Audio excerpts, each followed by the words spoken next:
and welcome back to Mighty Little Green Machine. I'm coming at you down low here because I am going to be measuring for a hydraulic side link so that I can control the side-to-side angle of the 3-point hitch with my fifth function on my Summit Hydraulics kit to be able to control things like the box blade, the landscape rate, things like that. When I'm doing driveways or I need to do a crown or something like that. So I figured I'd show you how to measure for it to get a minimum and a maximum. And then when it comes in, I'll do another video installing it because I'm gonna end up building hydraulic lines for it. I'm not gonna buy the kit because I have a lot of, I'm redoing an entire, this is just like a spaghetti mess right now. So I'm gonna be redoing all the hydraulic lines on this to make them run better, and I got some other things that I wanna change as well. So, let's get started. So I have lowered my quick hitch down into my quick hitch holder that I use to take it off the tractor when I do the backhoe. So that takes the weight off of this, and I'm gonna try and do this without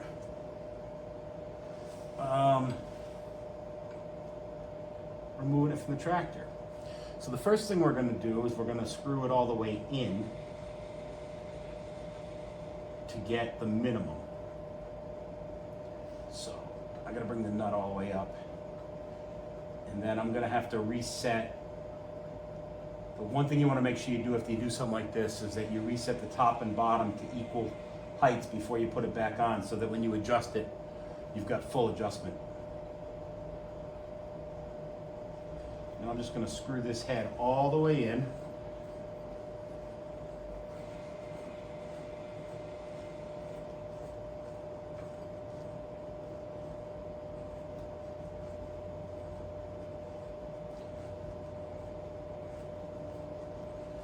Just like this.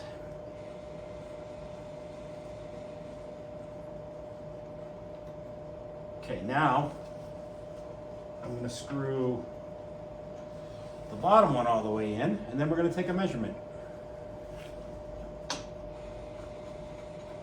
So these are opposite threads, if you didn't know, so that obviously when you turn this, one goes out and the other, or they both go out, and they come in depending on what you're doing. So I'm actually going counterclockwise on this bottom one to tighten it.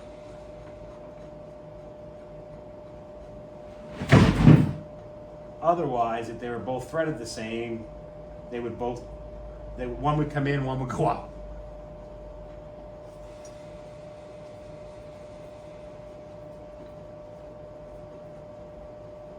So, almost there.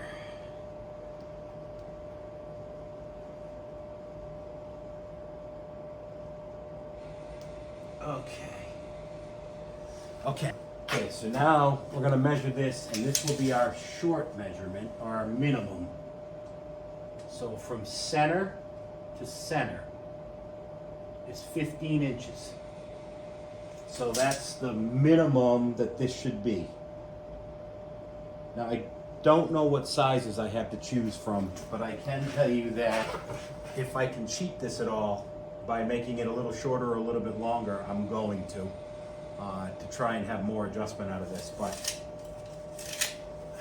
that's what I did on the top link. I ended up getting a different measurement on the top link, so it actually goes shorter and it goes longer, so that I have more control over the height of my implements. So what that does for me is it allows me, where these things don't have much clearance, to go much farther up with my implement. Now, we're going to go the other direction. What I'm going to do, so we'll start with the bottom one.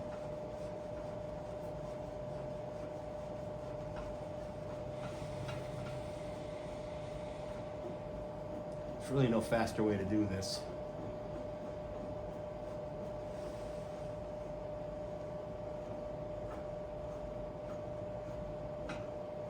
What I'm going to actually do is screw this right off so I know I'm at the top, and then thread it back on again.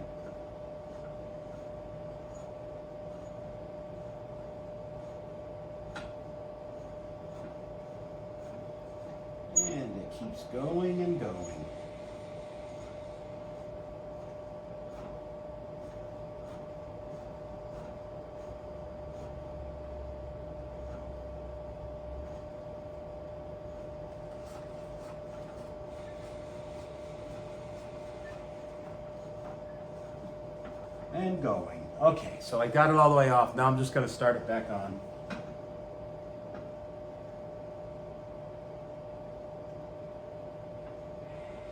Okay. Now the same with the top.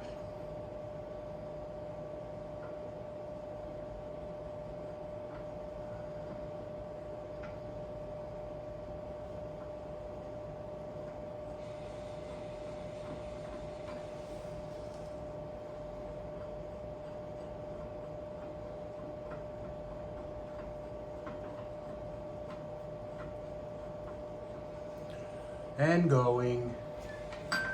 Okay, so it looks like the top's actually shorter than the bottom.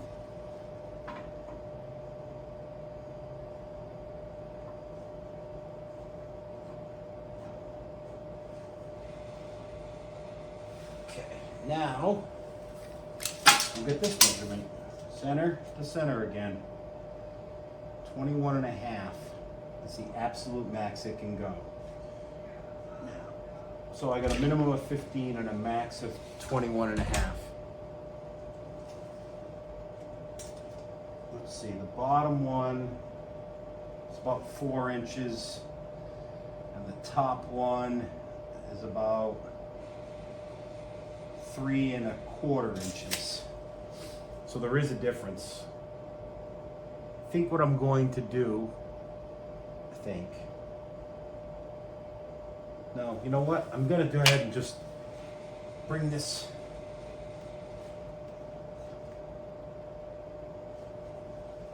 in evenly and see how that works. I don't know if this is the right thing to do or if I should be measuring, I'll be honest, if I should be measuring or threading the down one in to meet the top one. We'll find out in a minute.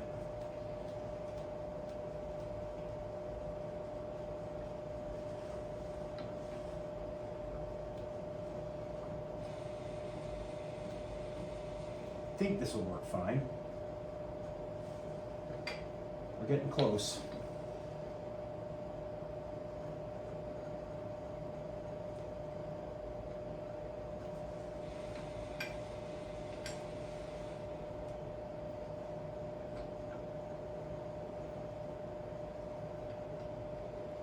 Should be fairly level because it's sitting on the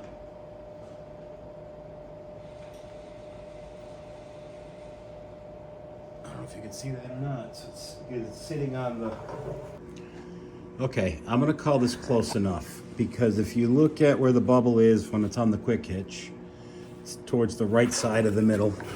And then the closest thing I can find is this, and it's towards the right side of the middle. So I'm gonna call that close enough.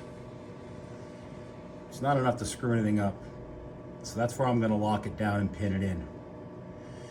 So the next step is to go down to the computer and look at our options to find out what's the best cylinder for us.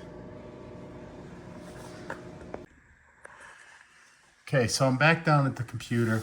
I'm on Summit's website, and there are 2 choices.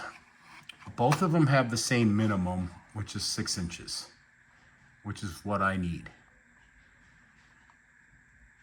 I'm sorry, 16 minimum. One has a 4-inch stroke and goes to 21 max, which is what I need exactly.